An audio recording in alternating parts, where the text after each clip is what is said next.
This place was just a hub of like negative spirits. I feel the entity in the basement. He likes to stand in front of me. John having a scar, that's not typical, man. I'd just be brushing my teeth, getting ready for work. All of a sudden, would look down, my whole arm was bloody. Anytime we do the trigger object, we always get like a really cool response. So this time, using Juwan in the shower to see if he would get scratched.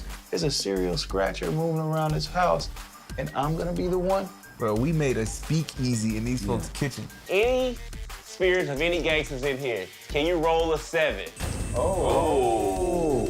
Yo, what's up, y'all? I'm Juwan. I'm Dalen. And I'm Marcus. And this is Ghost Brothers, the Haunted Cuts. Everything about St. Paul was cool, man. The neighborhood was nice. The people were friendly. The history was rich. The family was welcoming. How are you? Oh, good. Oh, thank you. It was 3 generations of hauntings going on. I mean, It was a trigen. yes, Brian's parents were there. they Because it was their owned original house. There's just so many different experiences. Probably 10 years ago, it started to where up in the main bathroom, scratching started. And this is when you guys owned it. Brian and Diana call us. Yeah. And Brian grew up in this house that's been haunted. So what, has he been skeptic the whole time, or he's just been in denial? He stopped being a skeptic and in denial once his kids got involved, you know. I sent my daughters away so my daughters don't get any more scared than they already are. Diana didn't even allow her kids to know that we were coming. Yeah. That speaks to like how sensitive this was to them. We have a couple entities in the home scaring our children. They don't want to go to bed. They want to be right next to us. Hey kids, y'all gonna watch this one day. And do know that we came to y'all's haunted house and unhunted it. And thank you for that $20 we found in the drawer. Where You out here stealing allowances? What you talking about? Next question.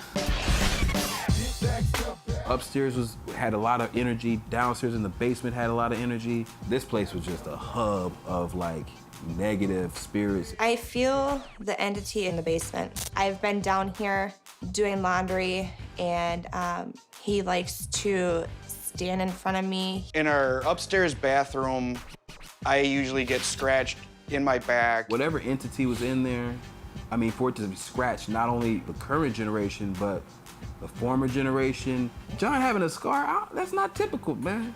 I'd just be brushing my teeth, getting ready for work or whatever, and all of a sudden would feel wetness running down my arm. Look down, my whole arm was bloody. One of the main concerns Diana had was this shadow figure traveling from the kids' playroom to the laundry room. They do not like going in their playroom to play with their toys, to read their books, color, or do anything. I want just my kids to be happy and feel that they're safe in their own home. The kids wouldn't even go in their room to play. Yeah. How devastating is that? Juwan, it was kind of dope that we got to talk to the mayor, you know, and you got to do the research. So Alpheus Beatty Stickney came here in the 1800s and brought the stockyards as a halfway point to Chicago. It was very interesting that he gave us the information about the slaughterhouse and how, you know, typically there would be a lot of, you know, deaths. For them to even know that their property was a part of like that immigrant community, it makes for more of the story, you know? Okay. I keep hearing Mike.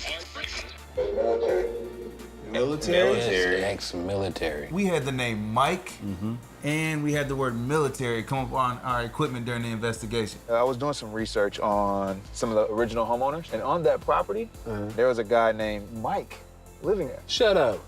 He was Russian. He was an immigrant. He was also in the military. I was just piecing the story together. Wasn't trying to reach, but those are just coincidences that I'm finding. That Wabasha Street Caves, bro, was probably one of the most interesting places I've ever been in my life. They were a speakeasy during the Prohibition era.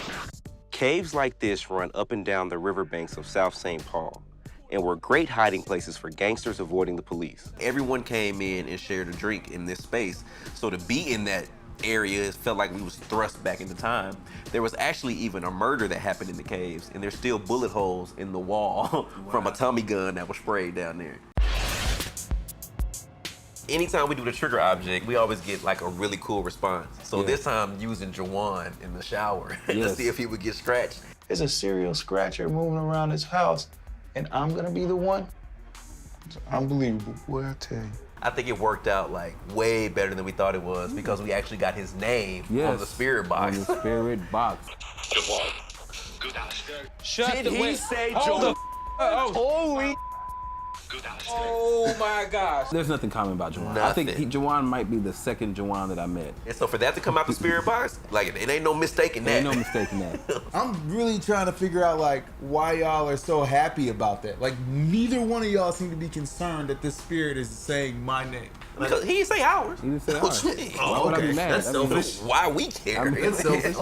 You need to be concerned. I was. I think it was cool to bring in Reginald because how often do you get to see a black medium? How many spirits are you feeling? Right now, I'm definitely feeling 3. Could it be a bit more? Man, I'm glad you're here. Yeah. We got some stuff to get into then. Yeah, definitely. Then we were in the master bedroom, and this is where I was like, okay, Reginald, you're a professional. He's at the foot of the bed, and he starts to describe the same feeling that Diana has in her bedroom. I can feel him, and I feel like sometimes he tends to stand right here. So I feel like he tried to like bother whoever, like maybe even try to like shake the bed. Because for some reason I felt that. And I'm looking at him like, oh, okay. Yeah, you the real deal. So I took him to the basement. I was like, all right, if you the real deal, tell me what goes on in the basement. I feel really creeped out because I feel like eyes are constantly on me. I can literally feel this guy like mean mugging me. And I'm like, all right, bro, come on. I need you on this investigation because we're putting these skills to good use tonight. I honestly think this energy would really be active if it was one person by themselves. I'll stay down, I guess. Then. You want to do it? I don't, but I mean, I will. Y'all got to go upstairs, and I'm downstairs in the basement by myself. We paying Reggie. He should have been down there. Right. God, dog, you talking about suggest me. Nah, bro, you the new one on the squad. We're notorious for our visual provoking. So how can we be in a city known for gangster activity and gambling and bootlegging and all the good things that happened back in the day, and we not recreate it? You guys enjoy your night, spend your money, and drink your drink. Bro, we made a speakeasy in these folks' kitchen. That was probably one of the funnest things we ever done. Yeah. Do you think we got activity out of that visual provoking? Any spirits of any gangsters in here, can you roll a 7? Creepy? Oh. Could have just been recognizing us. Yeah, that's what it was. They saw real us. They knew what it Gs. was. They know when the gangsters hit the room. That place was just so active. I mean, every room had something going on. Do you think we provided the family with the tools they needed to move on? Yeah, I mean, Reginald showed them how to cleanse their house. So this is something that you can do anytime you just feel like something is there that's not supposed to be there. You can just light it and just say, basically, leave. We came in, we showed them what was going on. We gave them a lot of information that they can really use to keep their house protected. We are currently saging once a week, Okay. and the house is actually quieter and more enjoyable for our children. So I want to say thank you again, Ghost Brothers. We just provided clarity and a resolve. And so, did. like, what more can they ask for in a situation like that? Great job, guys. Proud of you fellas, man. That was a tough case. Thanks for watching. Keep up with the Ghost Brothers Haunted House Guests and more behind-the-scenes action on Travel Channel Go.